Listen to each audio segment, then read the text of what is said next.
to honor Brigadier General Keith Connelly, who sadly passed away on Christmas Eve.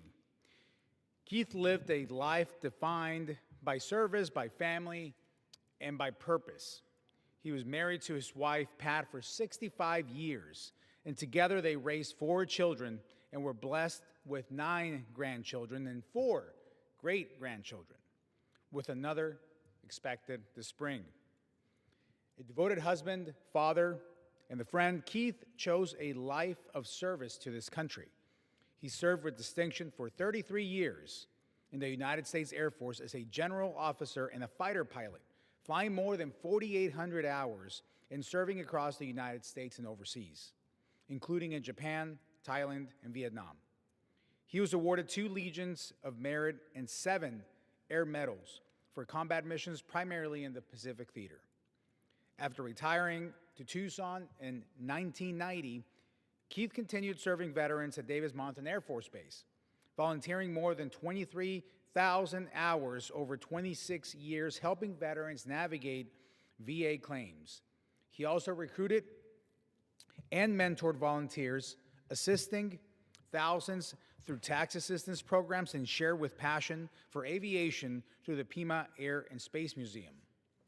In 2016, Keith was inducted into the Arizona State Veterans Hall of Fame in recognition of his many years of volunteer service. It was an honor to recognize General Connelly as part of the initial Veteran Servant Leader Award that I have the pleasure and the honor of conducting every year. General Keith Connelly's life reflected deep love for his family, his community, and his country. His legacy of service will endure. Thank you for your service, sir. Rest in peace.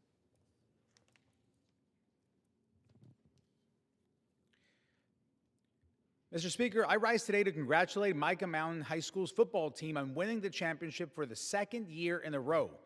Number 7, Micah Mountain Thunderbolts defeated number 1 undefeated Arcadia High School with a score of 42-17. Micah Mountain started the season 2-2 and ultimately finished 12-2. It was the first time a Southern Arizona school repeated as champions among the big school ranks since 1976 and 1977. Head coach and Micah Mountain assistant principal Jay Campos led the Thunderbolts to their 2nd consecutive state championship, and his first of this is head coaching the team. Evan Wheeler finished with 194 yards and 3 touchdowns, which earned him both offensive and overall MVP. Sergio Ragada had an 18-yard pick six and was named the defensive player, the most valuable player. You've made your school and your community very proud. Thunderbolts, this is your victory. You earned it. Congratulations on yet another successful season. Congrats, champs. Mr. Speaker, thank you. I yield back. The chair recognizes the gentleman from California, Mr. Correa, for 5 minutes.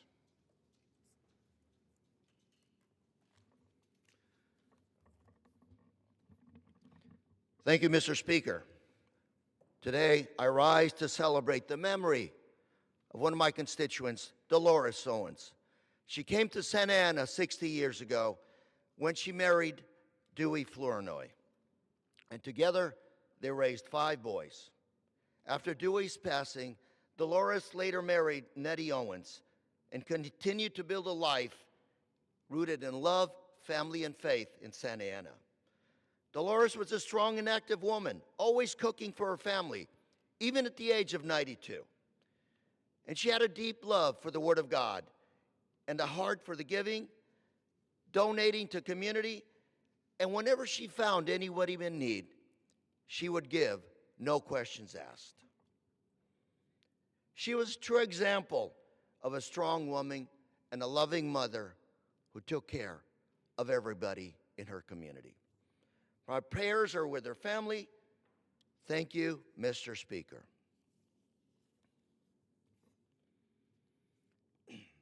Mr. Speaker, today I rise to recognize the winner of the 2025 Congressional App Challenge in my district, Xiong Yi.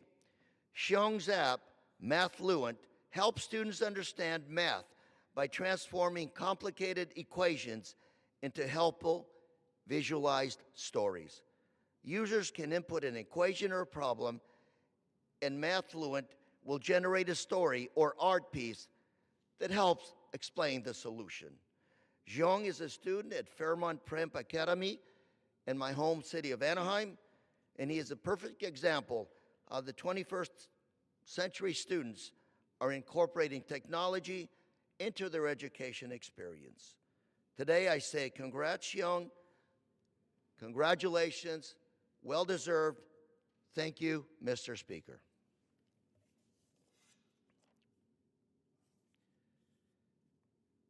And Mr. Speaker, 5 years ago, I was on this floor when insurrectionists stormed the Capitol to interfere with a peaceful transition of power.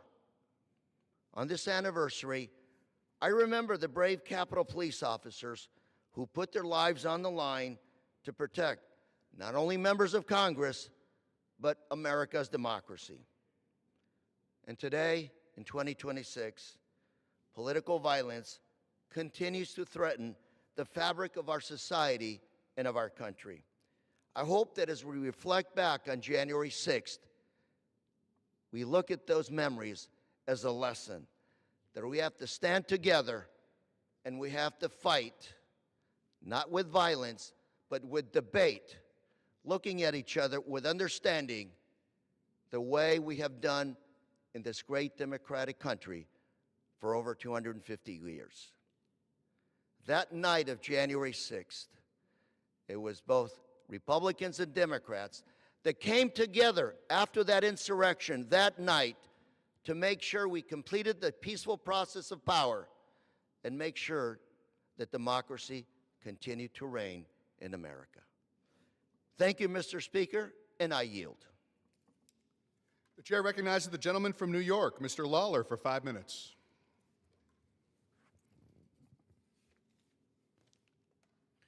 Thank you, Mr. Speaker. I rise today to recognize the incredible career of Jim Monahan, a dedicated public servant who has spent a lifetime serving the people of Stony Point.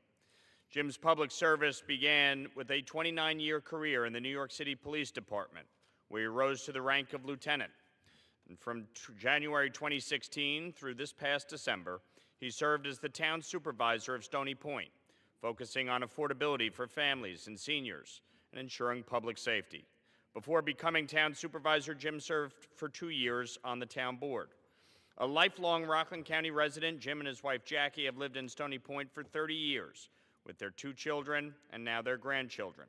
Community and family remain central to his life. Jim and his wife are active parishioners at Immaculate Conception Church and have volunteered in community sports programs and nonprofits throughout the county. As Jim retires after a long career serving the people of Stony Point, Rockland County, and New York, I'm proud to recognize my good friend Jim Monahan for his many contributions to our community. May this next chapter be just as fulfilling as the last. Mr. Speaker, I rise today to honor the life of Anthony Adamo, Southern Region President of the Civil Service Employees Association, who passed away this week at the age of 46. Born in Flushing, Queens, Anthony graduated from New Paltz High School and began his career at SUNY New Paltz in 1999. Not long after, he stepped up as a union activist in CSEA's SUNY New Paltz Local, working as a shop steward and grievance representative, driven by his belief in standing up for the working people. In 2009, Anthony was elected as the local president, a position he held for 10 years, during which he also served as the chair of the union's statewide political action committee. In 2019, he became Southern Region President and was reelected by his peers again in 2024. Additionally, Anthony served as an AFSCME delegate and vice president of the New York State AFL-CIO. Anthony embodied the very spirit of union leadership, passionate, hardworking, and unwavering in his commitment to others. His legacy will live on through the countless lives he touched and the workers he proudly fought for. He was a great friend, an honest broker, and a true New Yorker. I will miss my friend dearly, and may he be at peace. Mr. Speaker, I rise today to honor the life of John Esposito, a remarkable young man from my district. John passed away peacefully on December 28th at just 25 years old.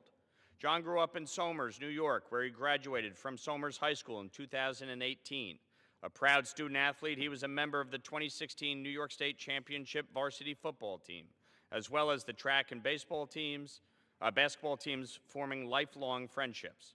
John went on to attend Manhattanville University, earning his business degree in 2023. He pursued his entrepreneurial spirit by working at B&E Sports Collectibles and starting his own business, Eye on the Ball Sports Collectibles, alongside his brother Joey, combining his love of sports with his ambition and his family. Beyond his accomplishments, John was defined by his heart. An avid Yankees fan, he remained deeply connected to his community as a member of the New York Bombers, a blind beat baseball team, and showed us all what it means to persevere with humor, courage, and grace. My deepest condolences go out to John's parents, Joe and Patty, his brothers Joey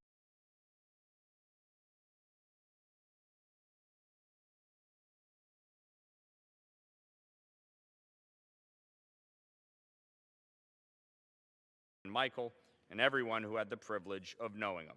May God bless his memory. Mr. Speaker, I rise today to honor the life of Leila Elizabeth So, a remarkable young lady from Pearl River, New York, whose kindness and creativity touched everyone who knew her. Leila passed away on August 7, 2024, after a heroic 2-year battle with cancer. Leila grew up in Pearl River, New York. She attended Lincoln Avenue Elementary, Pearl River Middle School, and was a rising sophomore at Pearl River High School, where she earned high honor roll. Leila excelled on the varsity bowling team, earning the Most Improved Player Award. She also participated in the Marine Science Club, enjoyed baking, and volunteered at the Pearl River Library.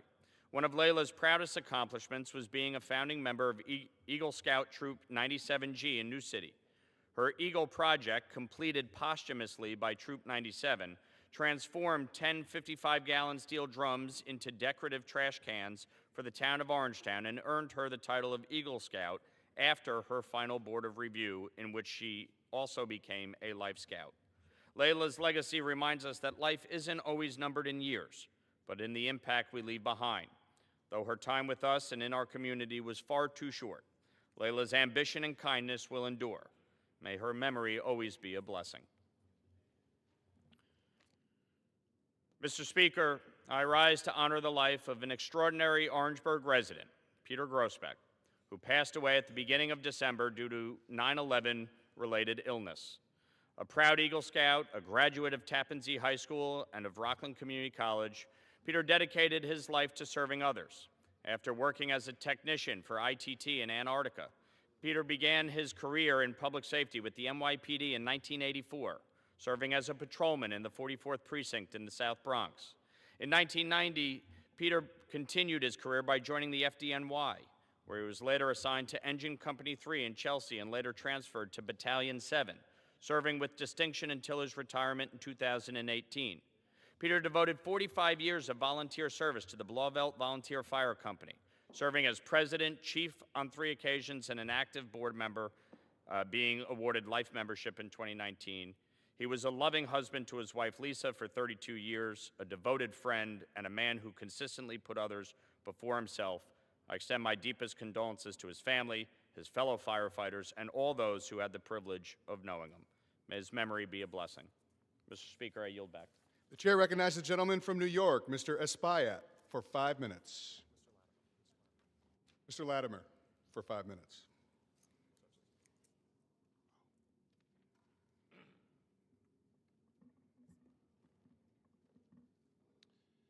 Mr. Speaker, I rise today to recognize National Blood Donor Month, which takes place each January, and to thank our fellow Americans who voluntarily donate blood. As a proud blood donor myself, I want to commend the New York Blood Center and all the community blood centers across the United States that provide a lifeline to people and patients in our hospitals. This week, the center declared a blood emergency. A single blood donation can save up to 3 lives, making the work of our community blood centers and the generosity of the employees and the volunteer blood donors who contribute their work extremely important. NYBC has been serving New Yorkers with life-saving blood products since 1964. Today, as part of the New York Blood Center enterprises, that mission extends far beyond New York. Together, they serve 75 million people and provide 1 million blood products annually to over 400 hospitals. From newborns and their mothers to cancer patients and trauma victims, community blood centers provide patients with the blood that keeps them alive. This month, and always, I thank them. Mr. Speaker, let me salute the work of those who are leaders and members of the Portchester Historical Society. Their volunteer efforts have kept alive the memories and stories of the years past that represents the foundation of the village of Portchester today. Led by President Jordan Allen, the Society has maintained the historic Bush Lion Homestead and has been able to follow through with a host of different items for this building that was built in 1760, involving the community in activities at that site, celebration of historic dates, fairs and festivals, and important seminars. This month, in concert with the Village of Portchester and Westchester's Revolution 250, the Society co-sponsors an evening with Benjamin Franklin. The Society co-sponsors that evening, and he will visit us from the 18th century to tell us a little bit for us in the 21st century. Also this month, the Historical Society hosts a workshop on research and genealogy for interested adults who want to do their own family research. The energy and resources activated by those in the Society, Kiki Short, Tony Sacco, Carolee Breakwood, Mike DeVittorio, Lou Russo, Joanne Ballantoni, and others, is one more example of everyday Americans doing their part to advance the story of America. From the floor of the House of Representatives, we salute the Portchester Historical Society. Mr. Speaker, I rise today because this week I'm proud to introduce new legislation to protect drivers from dangerous electric vehicle battery fires with my colleague, Congressman Brian Fitzpatrick of Pennsylvania. This bill, called the Electric and Hybrid Vehicle Battery Safety Act of 2026, H.R. 6948, comes in response to several fatal EV accidents which occurred in my district. The accidents involved extremely hot and difficult to fight chemical battery blazes and have led to loss of multiple lives. I became aware of the lack of standards governing EV battery design and heightened risks to passengers in EV accidents, including electrical door releases becoming disabled and lack of information on EV firefighting techniques and exposure to chemical toxins from those fires. This bipartisan bill addresses all of those issues, requiring the U.S. Department of Transportation standards for battery safety, mandates for mechanical door releases, disseminating best practices for firefighters to tackle these runaway blazes, and requiring a study by HHS on the health risks to firefighters. These new standards will help assure Americans that they are not taking unnecessary risks every time they get behind the wheel of an electric vehicle, and ensure our firefighters have the most current knowledge and protection to handle the latest in automotive technology. Thank you, Mr. Speaker, and I yield back. The chair recognizes the gentleman from South Carolina, Mr. Norman, for 5 minutes.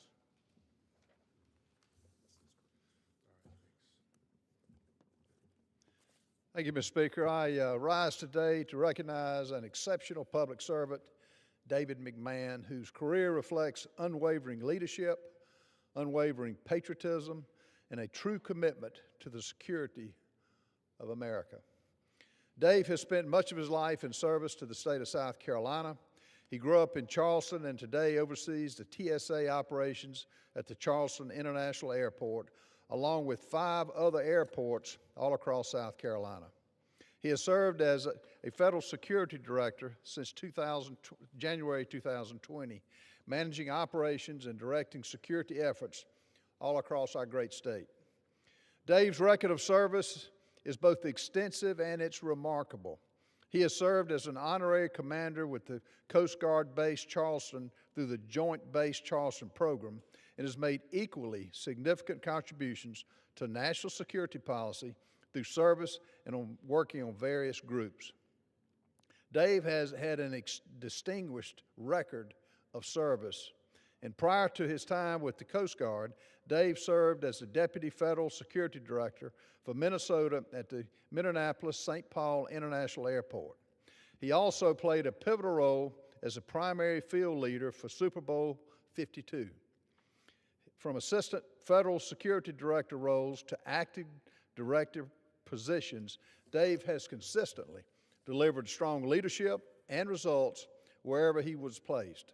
Notably, in the early days of the TSA, Dave helped federalize 6 airports while serving as a crisis management coordinator. His lengthy service record goes on. Prior to joining the TSA, Dave served more than 4 years as a deputy sheriff with the Dane County Sheriff's Office in Wisconsin. He also served our country for 12 years in the United States Army, a tenure which included a combat tour in Saudi Arabia and Iraq, and with the 101st Airborne Division. His military roles included criminal investigator, patrol supervisor, SWAT sniper team lead, SWAT police sniper instructor, and military police officer basic instructor. Dave also taught criminal justice for Central Texas College while stationed in Okinawa in Japan. Dave's life is one of truly defined by his service. His commitment to our community, to our great state, and to our nation has been unlimited. But above all, Dave's family has always been his greatest source of strength.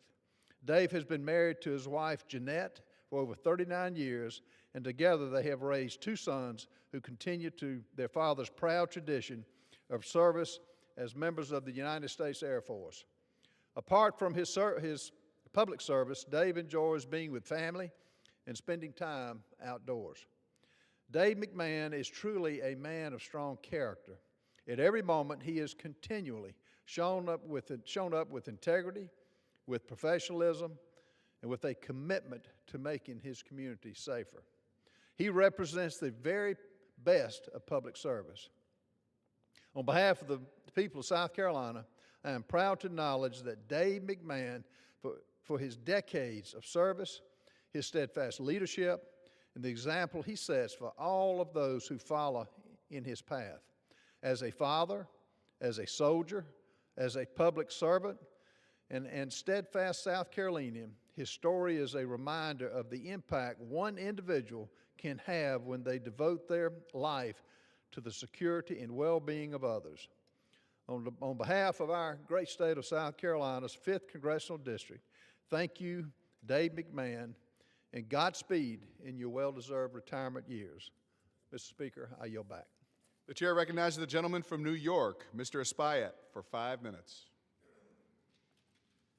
Thank you, Mr. Speaker. Let us make 2 things clear today. The things that I think are eminently important and that perhaps could find consensus in this chamber, both sides of the aisle. In fact, I believe even most countries across the world would agree with those 2 things. Maybe even the United Nations and the Organization of American States could agree with that. And I'm confident even the Vatican could agree with that. And that is that Nicolas Maduro was not the legitimate president of Venezuela. And the Venezuelan people were not free nor prosperous during his corrupt regime. Here is another truth, Mr. Speaker, that in no way conflicts with this first one. The President of the United States must come to Congress before ordering a military engagement against any country. You cannot uphold the rule of law by breaking it. You cannot protect or abide by the Constitution by assaulting it. Again, there is no confusion between these 2 positions. Nicolas Maduro was not a legitimate president, and unauthorized military action is illegal without the consent of Congress. With Nicolas Maduro now in the rear-view mirror, we must look forward and craft policies that support a free and democratic future for Venezuela, and policies that return war powers to the United States Congress as enshrined in the United States Constitution. That is why I and the executive board of the Congressional Hispanic Caucus will propose the Congressional Hispanic Caucus membership a forward-looking framework for a democratic and stable Venezuela. As members of the Congressional Hispanic Caucus, we come from different nations in Latin America and the Caribbean. We are immigrants like myself, and many of the members also are ancestors that settled in places in these United States before the United States even existed, and everything in between. But we share, like most Americans with roots from all over the world, a special connection to Latin America and the Caribbean. Hence, we have crafted a series of recommendations, a roadmap, if you may, to democracy and prosperity for the people of Venezuela. Our first priority is to support a free and democratic Venezuela. That means rejecting authoritarian governance, whether the orders come from the Miraflores Palace or the White House. The Venezuelan people deserve institutions that are accountable, transparent, responsive to their will, and a restoration of democracy through timely and legitimate elections that reflect the voices of the Venezuelan people themselves. But this is not just about the Venezuelan people. This is ultimately also about the American people. And the American people deserve a government that preserves, protects, even respects our own rule of law, our own Constitution. That is why we reject any further U.S. military intervention without congressional authorization. If we are together as a nation to put our men and women in uniform at risk, our Constitution wisely demands that the decisions be made by the representative of those people. It may well be that Congress will have voted for or against an intervention, but ultimately it is Congress that should do it. Now that we are so deeply involved with Venezuela, we must act according to our principles. That means ensuring humanitarian protections at home and abroad for the Venezuelan people, victims of tyranny for so long. At home, that includes extending TPS. We cannot deport people to a nation where our actions have set off a new wave of repression. In Venezuela, that means pushing an end to that repression. It means the release of political prisoners, including journalists and civil society leaders. It means freedom of expression, freedom of the press. We must also ensure that Venezuela's future is decided by Venezuelans. Our future is also in balance. Mr. Speaker, we're not a nihilist nation. Mr. Speaker, we're a nation of values, principles, and laws. We must act as one. And I yield back. Gentleman yields. The chair recognizes the gentleman from Kansas, Mr. Mann, for 5 minutes. Thank you, Mr. Speaker. Mr. Speaker, as we begin the second session of the 119th Congress, we should take a moment to reset our focus and remember why we are here. A new year and a new session brings new opportunities, but the mission remains the same. Kansas sent me to Washington, D.C. to deliver results for the people of the Big First District, and that is what I will continue to do. The Big First is home to farmers and ranchers who get up before the sun and work until the job is done. It's home to small business owners and families who balance budgets, meet payroll, and expect the same discipline from the federal government. Kansans are practical people. We believe in hard work, common sense, and accountability. We don't want excuses. We expect results. After President Trump's first term, the Biden administration inherited near record lows in inflation and an ag trade surplus of $6 billion. After 4 years of failed Democrat policies, we were left with a 21.5% increase in prices and an ag trade deficit of $40 billion. When a ship runs into an iceberg, it takes time to turn the ship around. You need to bail the water, repair the planks, and restart the engine before you can fully correct course. Fortunately, thanks to the leadership of President Trump and congressional Republicans, we are back on track and moving away from the iceberg that was the President Biden's administration. Over the course of the first session of this Congress, we made important progress for Kansas. We pushed back against burdensome regulations that drive up costs for Main Street. We worked to strengthen American energy production so families can afford to heat their homes and fuel their vehicles. We advanced policies that support agriculture producers in rural communities and restored the rule of law at our border. And most importantly, we cut taxes for working families, giving the average Kansan $2,200 more per year in take-home pay beginning this month. That work matters, and I'm proud of the progress that we have made, but after the damage done by the previous administration, there's much more work to do. That is what this second session must be about. For Kansans, this starts with agriculture. Farmers have been facing higher input costs, tighter margins, and growing uncertainty since 2021. They need predictability, risk management tools, and a strong farm safety net. Completing a farm bill that reflects the realities on the ground is vitally important, and I will be continuing to push for a fiscally conservative 5-year farm bill that reflects the priorities of our producers who feed, fuel, and clothe the world. And while real wages are rising and inflation is nearing a 5-year low, there's more to be done to lower costs for families and small businesses. Washington regulations often hit Americans hardest in rural communities like the ones I represent. Common sense regulatory relief is not about cutting corners. It is about letting people work, grow, and innovate without unnecessary government interference. Energy is another area where House Republicans are working hard for the good of our nation. Kansans support an all-the-above energy strategy that prioritizes American oil, gas, biofuels, and renewables. This approach supports good-paying jobs, strengthens our economy, and keeps prices affordable. Green New Deal policies that pick winners and losers or ignore rural realities do not work in places like the Big First of Kansas, and this Congress has a responsibility to pursue solutions grounded in reality, not ideology. Finally, Congress needs to ensure that we continue good stewardship of hard-earned taxpayer dollars. Families in Kansas make tough choices every day, and they expect their government to do the same. Last year, we rescinded $9.4 billion in waste, fraud, and abuse found in federal programs, such as funding for Iraqi Sesame Street, electric buses in Rwanda, and LGBTQ programs in Uganda.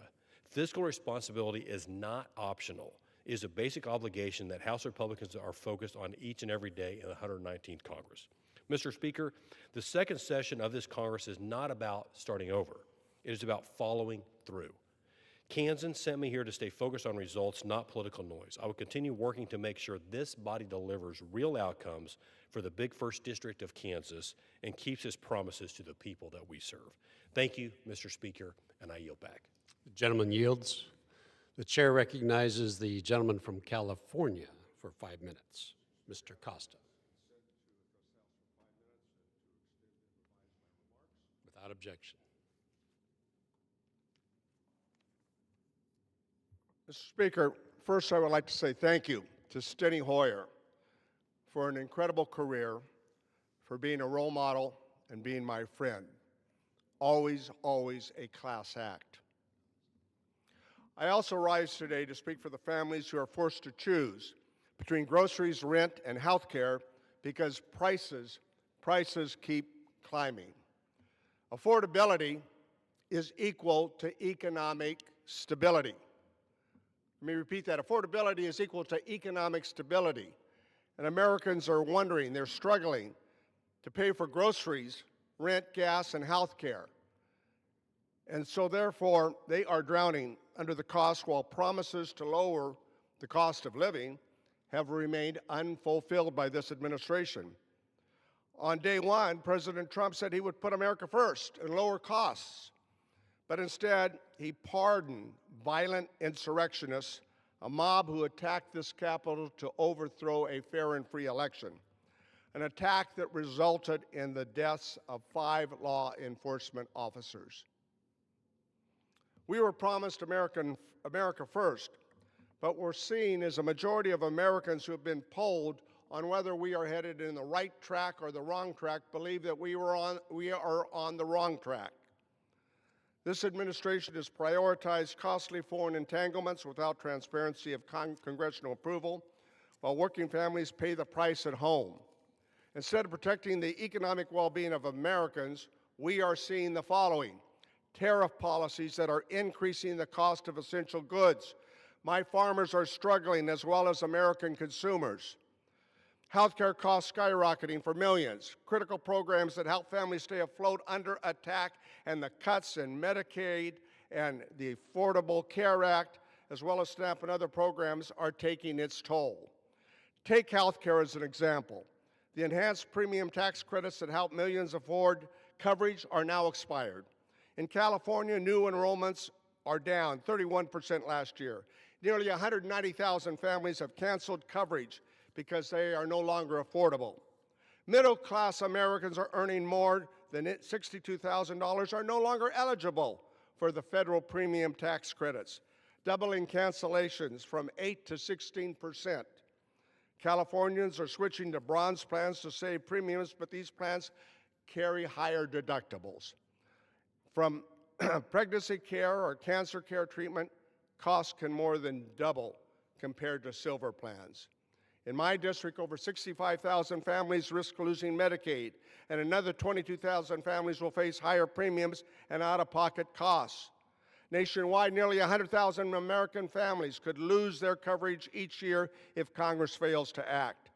And last year, the Republicans passed a partisan bill that failed to renew the essential premium tax credits, forcing millions of Americans to pay higher costs this year, even though a bipartisan solution is at hand, and families, therefore, unfortunately, are left waiting.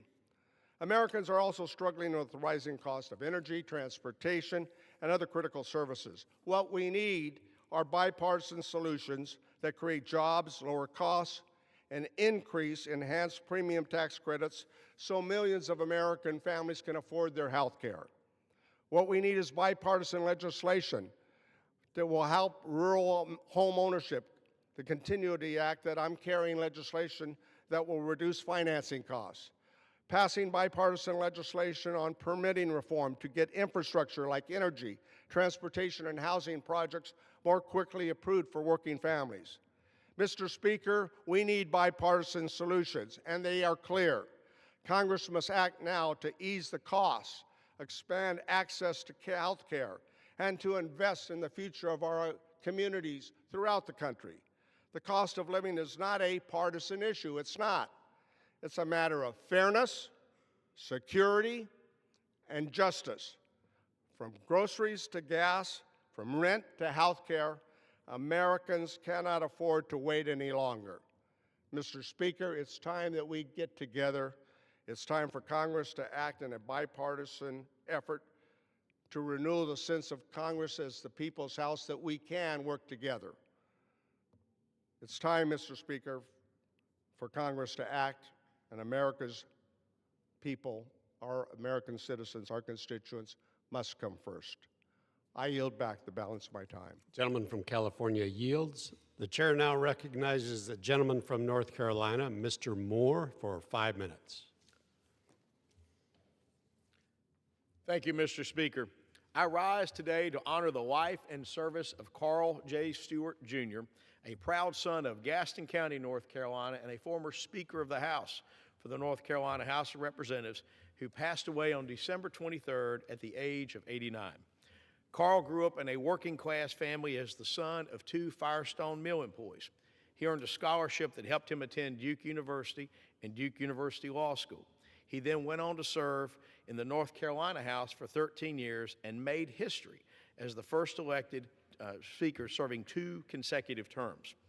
Throughout his life, Carl combined a legal work and had an absolutely great law practice, a very well-respected attorney in our area, along with a lot of public service even outside of serving in the legislature.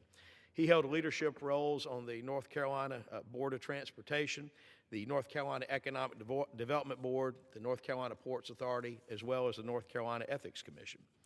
His legacy lives on in the infrastructure and educational access that he helped build, especially at Gaston College. For 6 decades, Carl Stewart served the community college, first as a business law instructor, then as legal counsel, forming a partnership with college presidents and board members rooted in innovation, integrity, and unwavering commitment to student success. In every role, he focused on building a stronger North Carolina, and he really put in so much time to improve the lives of folks in Gaston County, whether it was education or other things, you name it, he was always there. And I'll tell you one thing about Carl, he never lost sight of where he came from, and he spent his life helping. I got to know Carl when I was, even before I was Speaker of our State House, and I can tell you he was a great mentor, and he was somebody who loved nurturing folks who were coming up in public service and getting involved, and folks who really wanted to try to make our state a better place. And I'm going to tell you, North Carolina is a better place because of Carl Stewart's work and his example. I join our community in mourning this tremendous loss. I ask that you keep his family in your thoughts and your prayers in appreciation for all that he has done for so many in our great state.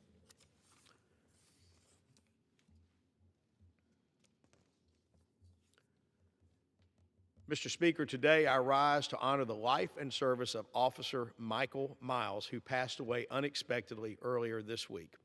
He was a proud Marine, a loving father, and a dedicated police officer, serving the Charlotte-Mecklenburg Police Department for more than 13 years. He spent much of that time protecting and mentoring others in the Freedom Division. Before wearing the badge, he wore the uniform of the United States Marine Corps and served his country with honor.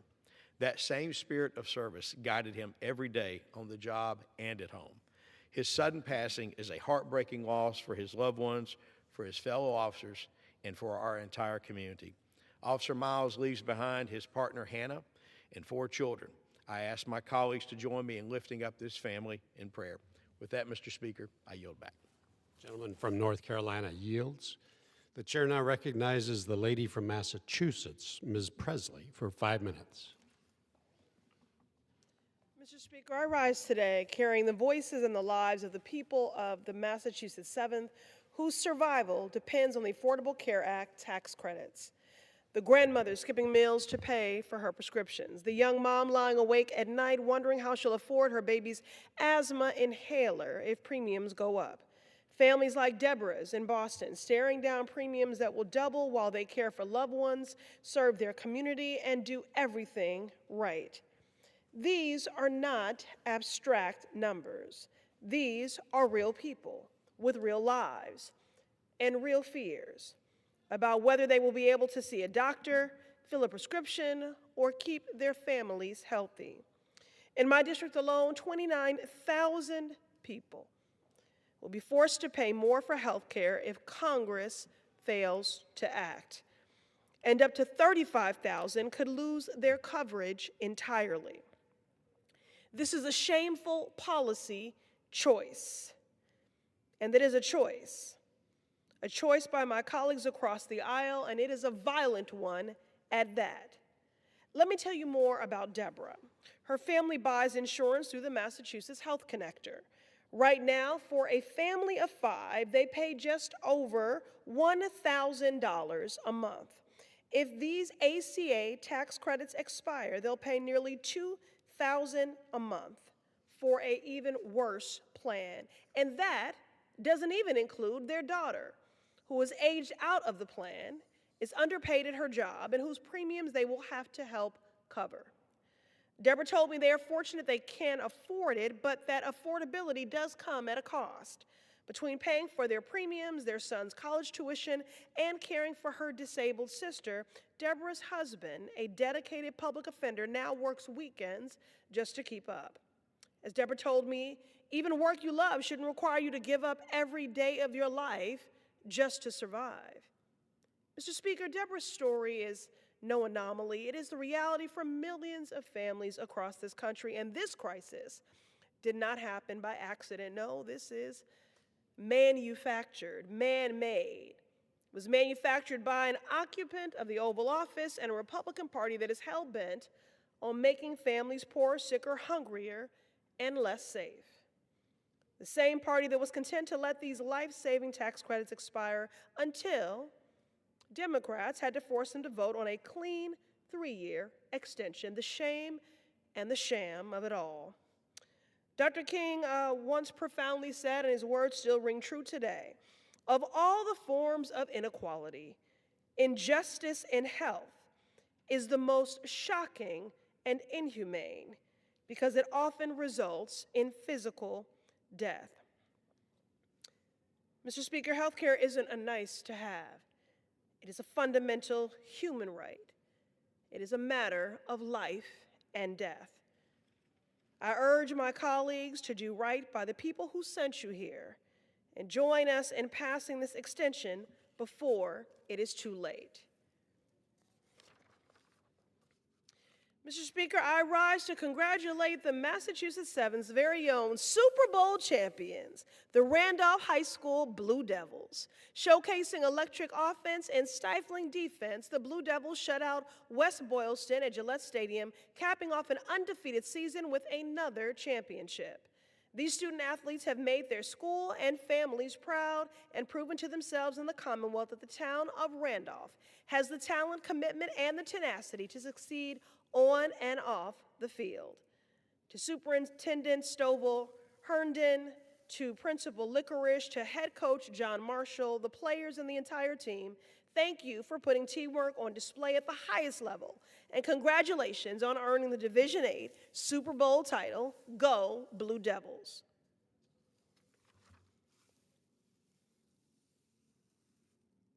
Mr. Speaker, I rise today to celebrate the life and legacy of Alice Wong. Alice was a civil rights and disability justice activist who called the question that changed the conversation. She stoked our consciousness, built community, and saved lives. She was a published author, community organizer, and a beloved friend. Alice was unapologetic in her pursuit of building a more just world and shining a light on issues society hesitated to address. She saw the humanity of everyone and spoke about intersectionality from her hometown to Capitol Hill to Gaza to the border. She affirmed that mutual aid was not a nice-to-have but a lifeline. She loved science fiction as it gave her the ability to think of a world where choices weren't limited because of a person's disability. And she gave us all permission and fortitude to dream of what is possible. Alice, you are already deeply missed, and your legacy carries on. I yield back. The lady from Massachusetts yields. The chair now recognizes a gentleman from Florida, Mr. Bean, for 5 minutes.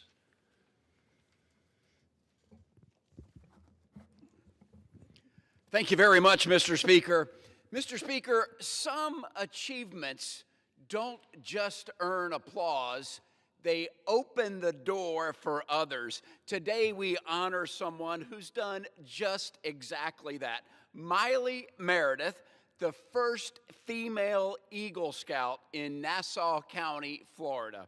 From Troop 9152 of Scouting America in Yulee, Miley has shown outstanding dedication, creativity, and a genuine commitment to serving others, qualities that earned her the rank of Eagle Scout. The accomplishment, Mr. Speaker, as you know, is impressive for any scout, but for Miley's achievement, it also marks an historic moment for our community, expanding what's possible for young women in Northeast Florida. As part of her service project, Miley devoted more than 155 hours installing a 25-foot flagpole and creating a 6-foot mural for the Yulee Lions Club, strengthening a valued community organization. On behalf of the Florida's 4th Congressional District, I proudly congratulate Miley Meredith, an Eagle Scout whose achievements are earned and deserve applause, and whose example will continue opening doors for others. Mr. Speaker, I yield back. Gentleman from Florida yields. The chair now recognizes the gentleman from Florida, Mr. Frost, for 5 minutes. Thank you, Mr. Speaker. Americans are in a state of total desperation. For weeks, Floridians have been calling my office in tears. They are looking at their budgets with panic while President Trump rips away their health care, sends ICE to neighborhoods, deploys soldiers to new global conflicts, and floods billionaire and mega corporations with free money. People cannot pay their bills, and Republicans here in Washington, D.C. are totally unfocused, busy defending the latest cruelty done by the administration. Healthcare open enrollment ends next week. Enrollment is down. Americans can no longer afford their coverage. We are in a healthcare crisis. Democrats don't control the House. We don't control the Senate. We don't control the White House. But we still managed to get this bill to the floor to extend the Affordable Care Act tax subsidies. We are fighting with every tool, with every option we have to save health care for our people. I'm voting yes to get this bill passed this week. I encourage every single member of Congress, whether you're a Democrat or Republican, to do the same.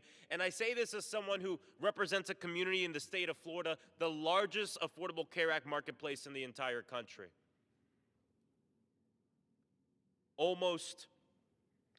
We have millions of people in the state of Florida that will be impacted by this. And I encourage everyone to vote yes.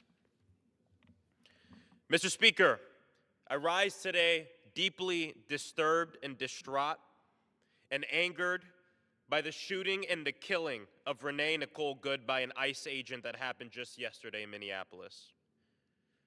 This is a direct result of Trump's dangerous weaponization of our immigration system and federal law enforcement. This is the direct result of an agency that is so emboldened by the president that they truly feel like they can do anything with zero impunity and with zero accountability. It shows up in small ways, like when I showed up to tour an ICE facility in my own community and was asked by a federal agent in a very condescending way, "How old are you anyways?" To what we saw yesterday, which was the killing and shooting of a U.S. citizen in her own damn community. And then yesterday, on the Oversight Committee, my Republican colleagues voted no on a simple subpoena so we can get information documents relating to the murder of a U.S. citizen by a federal agent. And then my colleagues broke into this righteous debate. Let the process play out. Let DHS do their investigation. The agent gets due process. And yes, all persons in the United States are entitled to due process. You know who didn't get that due process? Renee Nicole Good. Because the agent was the judge, the jury, and the executioner in the middle of a residential neighborhood. You know, there was no process or due process before the administration that runs our nation labeled her as a domestic terrorist just minutes after this happened. We won't allow this president to gaslight us, and we won't allow this administration to lie to us about what we've seen before our very eyes.